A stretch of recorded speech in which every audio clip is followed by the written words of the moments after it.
Hello mga kabibig! Welcome back sa ating bagong YouTube channel. Ito ang pinakamaingay na YouTuber sa lahat ng YouTube. Magandang umaga. Magandang umaga po sa ating lahat. Pero grabe, laglagan na naman ang nangyari kabibig. Grabe mga kabibig. Kung sino na lang ang pwede lang ilaglag para maligtas ang kanilang pangalan at hindi maisama sa kaso ng mga KOJC members. I'm sure naman itong KOJC members ay magkakaso ito sa ginawa ng mga pulis, sa ginawa ni Tory at Marbel. Ngayon, abalos nilaglag ni BBM. Sabi pa ni BBM, walang dahas na ginamit sa mga KOJC members. Walang baril. Hindi na sila nagpatirgas-tirgas. Ako, paano yan? May mga bidyong nakunan itong mga ginagawa ng ating mga PNP, ng ating mga pulis. Kahapon sana ay biglang naging happy mode ang environment ng KOJC. Nakuha sila ng court order. Pero bandang hapon, bumalik na naman ang mga pulis. Ano ba? Wala naman talagang law or wala naman talagang balaod sa Bisaya pa. O yan. Wala naman balaod sa Davao. Parang hindi yata naniniwala si Torre sa court order mga kabibig. At ito pa, si BBM, hindi alam kung ano ang pinagsasabi. In-interview siya sa media. Walang kaalam-alam. Kagaya ng mga pusa ngayon nag-away-away sa ating lugar. Nag-away-away ang mga pusa kasi hindi rin nilang alam kung ano ang nangyari kay BBM. Kung high na high pa ba? High na high sa sobrang ka-intelligent. Kaya hindi niya alam kung ano ang nangyari sa kanyang bansa. Sa Davao. Grabe, nakita niyo na ba ang video? Ay, manood tayo ng isang video kung saan super high. Number 1, sinungaling. Tama talaga si Leni Robredo. Balikan natin si Ma'am Lemlin ba? Tama ang sinasabi ni Ma'am Lemlin. Oy, number 1, sinungaling si BBM. Number 1, bangag high. Ito na. Hindi armado. Hindi armado. Ito yung video na kalat ngayon. Oo, ito. Meron natin ha. Interview ito ni BBM. O, tingnan mo, stress na stress si Kuya. stress ang ating presidente. Sige pa. Go. Lahat ng pumasok na pulis hindi armado. Hindi daw armado ang lahat na pumasok ng pulis sa KOJC. So ito yung alam pala niya. Akala ko abalos, sabi mo, walang kinalaman ang Malacanang. Walang alam ang Malacanang sa nangyari sa KOJC. Bakit nagsabi si BBM na lahat ng pumasok sa KOJC ay walang armas? So alam pala ni BBM. Nagre-report para ito si Torre kay BBM. Ano to, abalos? Nilaglag ka ng amo mo. Nilaglag ka talaga. Una, abalos, nilaglag mo si Torre. Sabi mo, walang kinalaman ang Malacanang, wala kayong kinalaman dyan, tanging PNP lang ang may alam. Ngayon, si BBM in interview, ikaw na naman ang nilaglag. Sabi ni BBM, pumasok ang mga pulis na walang dalang armas. So alam ni BBM na may nangyayari doon. Pero filtered lang ang nalaman ni BBM. Hindi lahat. Ay grabe, no, si BBM, wala talagang nagsabi kay BBM kung ano nangyari sa bansa o sa Davao City. Kasi hindi niya alam ang sinasabi niya, Hindi armado. Hindi pala armado. Hindi armado. Ayan pala ang hindi armado. Lahat ng pumasok na pulis hindi armado. Number 1, sinungaling. Meron mang human rights violation kung maraming pulis. Human rights, wala na human rights violation mga kabibig. There's no. Anyway, the reason we did this was so that we could maintain the peace. We could maintain the peace daw. The reason daw nga ilang ginawa na ito para to maintain the peace o nag-maintain ba ng peace? Namatayan na nga BBM. Ay, baka hindi rin alam ni BBM na namatayan ang KOJC members na hay na. Gabi. Ay, sobra ang talino ni BBM. Kaya hindi niya alam kung ano nangyari sa KOJC members sa Davao. Oy, namatayan na BBM. Oy. The reason of this para ma-maintain ang peace and order, ang mga pulis pala ang nagpalaganap ng kaguluhan.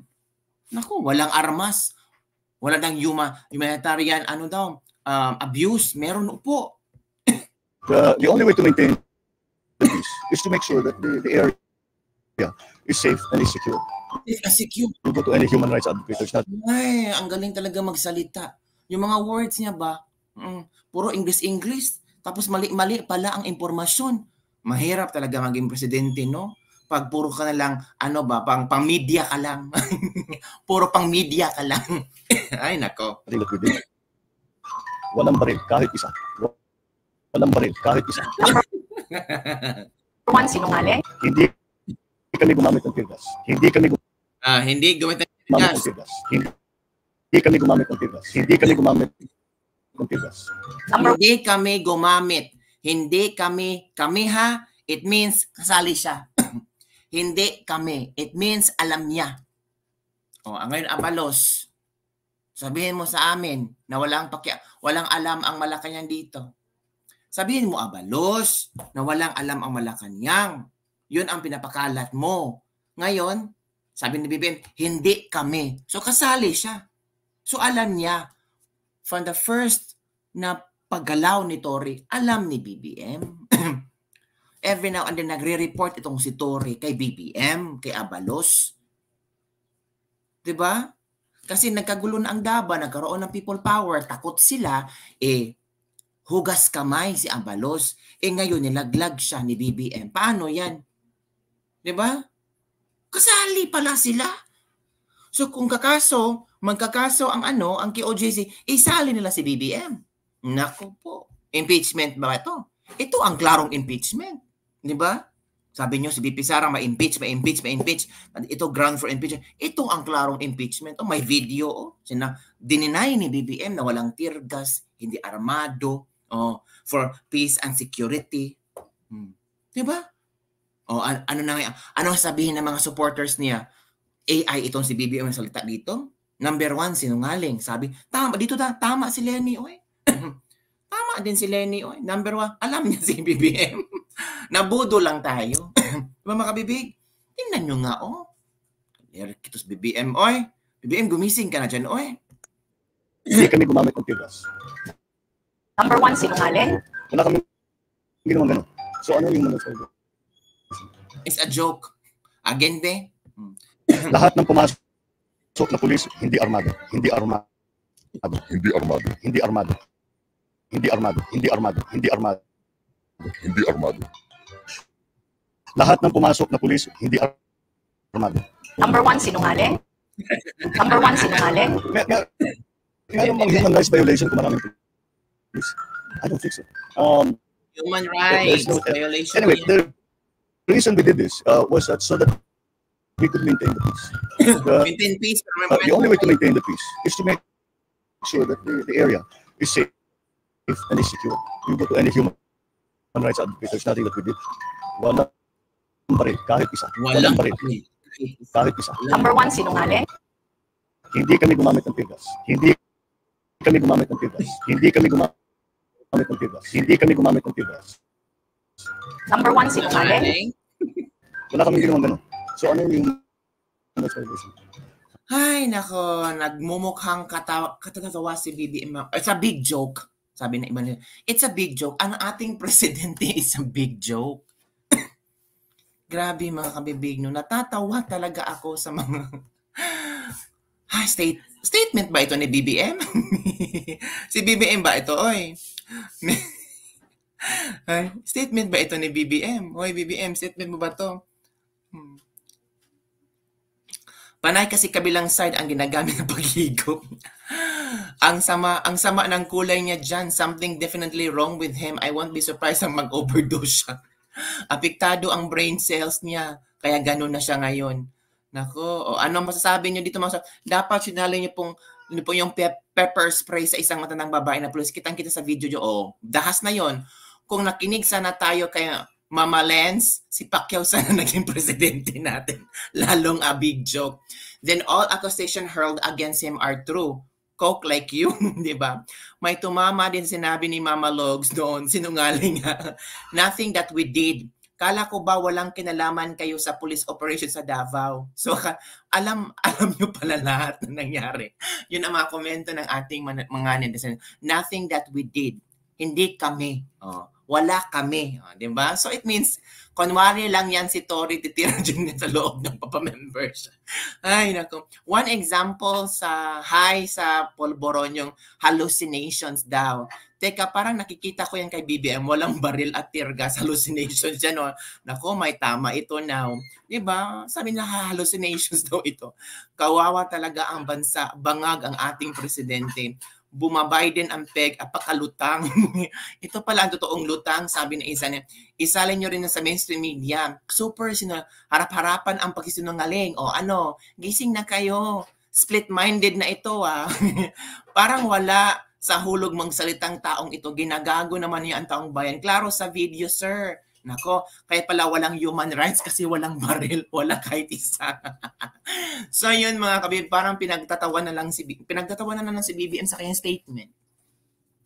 Hindi ba inorient si BBM kung ano nangyari sa pinagkagawa nila sa QOJC? Hindi ba siya nanonood ng report? Bawal ba kay BBM manood ng report? Kawawa naman ang ating presidente, no? Pinagbabawalan nila man manood ng report. Kaya pag interview, zero. Kung exam pa ito, na bagsak si BBM sa ang tawag ito, sa essay writing contest. Kasi puro gawa-gawa ang mga sinasabi. Sabi nga isang tao, hallucination. Kasi baka mali-mali ang report na ibinigay kay BBM. Kabibig, baka mali-mali kabibig, no? Kawawa naman si BBM kasi akala niya peace and order sa Davao, pero mali-mali ang ibinigay na report niya. Kaya, laglag si Abalos. Nakakahiya naman ito, nako. Kailangan managot si Tory nito. Kailangan managot si Abalos kasi hindi briefing si BBM. Sayang naman pangbayad natin sa mga nasa mataas na lipunan ngayon nga ito pa lang ang makukuha natin, no, mga kabibig. So, ano ang iyong komento, mga kabibig? Napakasinungaling.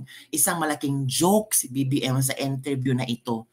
At dito talaga maipapakita natin na wala sa wala sa maayos na lugar ang bansa natin.